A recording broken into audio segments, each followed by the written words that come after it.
વિસાવદરમાં પેટા ચૂંટણી જ્યારે આવવાની છે ત્યારે મતદાર યાદી સુધારણાનો કાર્યક્રમ ચાલુ છે.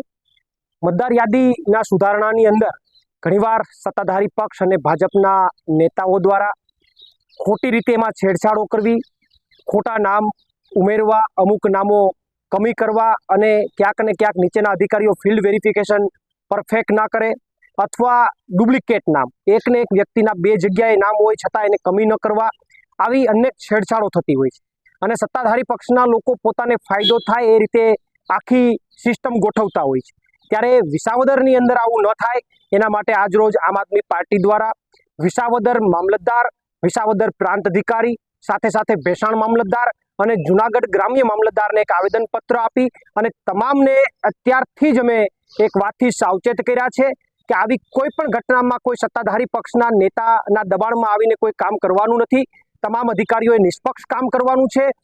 કોઈ પણ નામ કમી કરવાની વાત છે, ઉમેરવાની વાત છે કે ટ્રાન્સફર કરવાની વાત છે, એનું ફરજિયાત ફિલ્ડ વેરિફિકેશન થવું જોઈએ. કોઈ ઓનલાઈન અરજી આવે છે તો એનું ફરજિયાત ફિલ્ડ વેરિફિકેશન થવું જોઈએ. કોઈ ડુપ્લિકેટ બે નામ છે તેમાંથી એક નામ કમી થવું જોઈએ અને કોઈ પણ ભાજપના નેતાના પ્રેશરમાં આવીને 19-20 ન થવું જોઈએ. આ બાબતની અમે લેખિતમાં અત્યારે તમામ અધિકારીઓને એક આવેદનપત્ર આપીને જાણ કરી છે.